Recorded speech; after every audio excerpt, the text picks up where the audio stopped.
We own vineyards in many regions, different communes with different soils.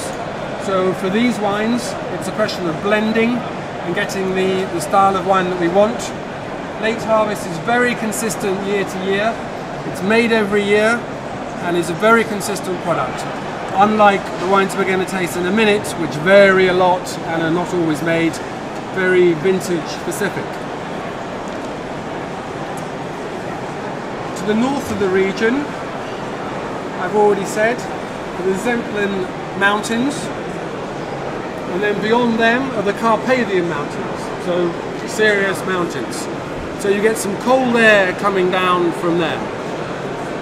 To the south is the Great Hungarian Plain, which is, if you've been there, you will know it is incredibly flat. It makes Lincolnshire look like the Himalayas. It is flat, flat, flat. It just goes on for hundreds and hundreds and hundreds of kilometers. And my geographer is going to let me down now until it reaches, I think, Serbia, Croatia, somewhere down there. So you get a lot of warm air building up to the south, and a lot of cold air coming down from the mountains in the north. There are also two rivers. The Bodrog, you can see here, is the big river coming down, which goes down into the town of Tokaj. You'll see another river going off to the east.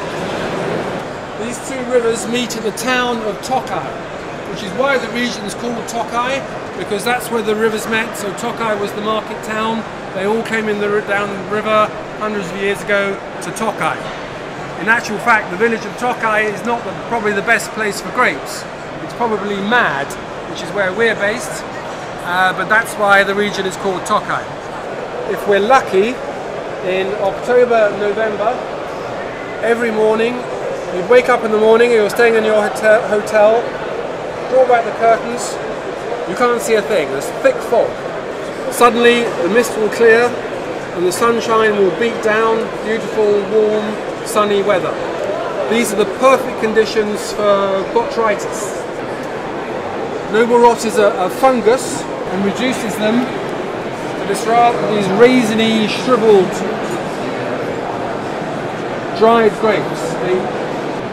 So they dry up. But what's happening in there is that it's actually a very good fungus. We love it. It's noble. It shrivels the grapes. The water in the grape is reduced. It evaporates. Meanwhile, all the lovely things we like in the grapes, the acidity, the minerals, the trace elements, concentrate, and new flavors are produced. This will happen 4, 5, 6 years out of every 10. These grapes then have to be picked one by one, because very rarely, now these are probably not on a vine, they normally happen very irregularly. They literally have to be picked one by one. So a whole team of us, probably this many people, would go through a vineyard and just pick tiny little amounts. So it's a very, very expensive business. Tiny, tiny yields, really low volumes. So these grapes are what the French would call Purriture Noble, and what the Hungarians call Azul. In Germany and Austria, Ausbruch. And it's these grapes that go into making the third wine we're going to taste. Royal Tokaj, Blue Label, 5 Cotoños, 2007. So this is the real traditional, the real thing, the legendary wine of Tokaj.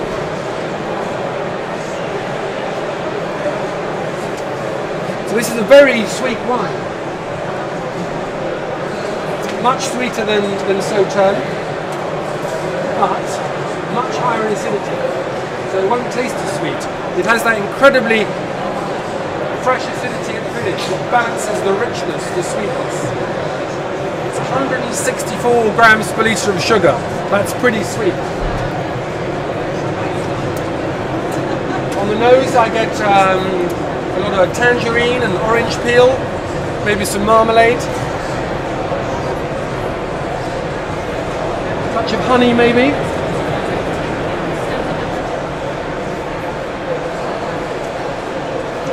A lot of depth and a lot of complexity.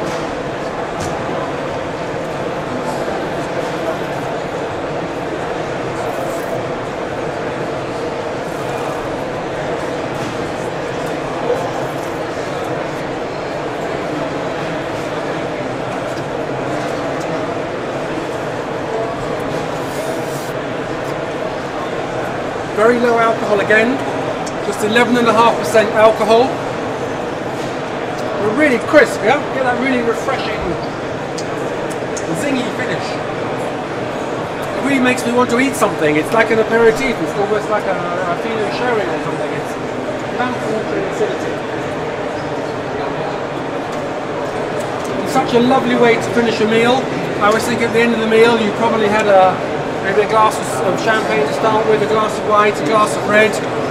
Why not finish this meal with something really light and refreshing, lowish alcohol, just something that lifts and enlivens you.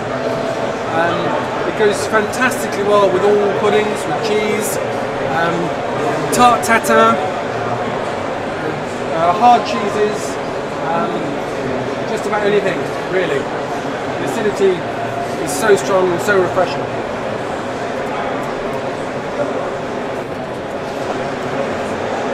This is 5 Coutognoche wine.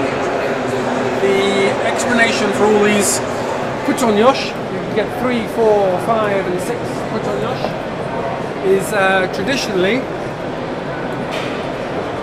when they went through the vineyards picking grape by grape, you had on your shoulder a hod or a basket.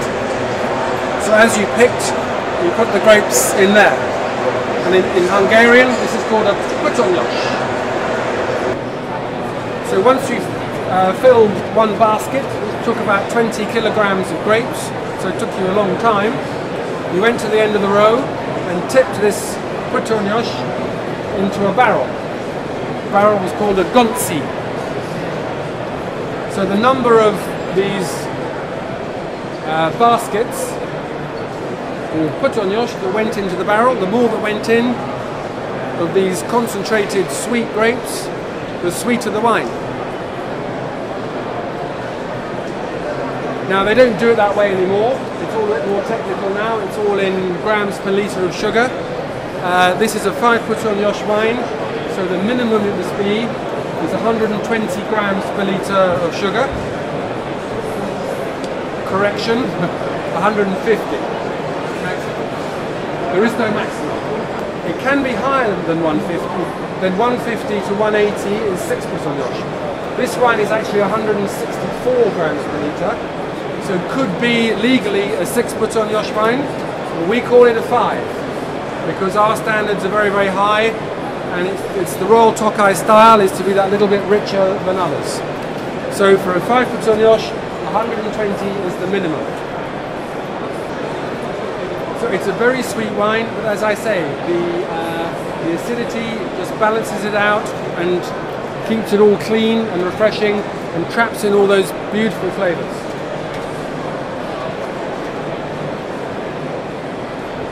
What do we think of that? Is that so we produce of this wine just 20,000 3-litre cases. They come in half-litre bottles. This is a traditional Tokai bottle. So 20,000 6-bottle cases like this.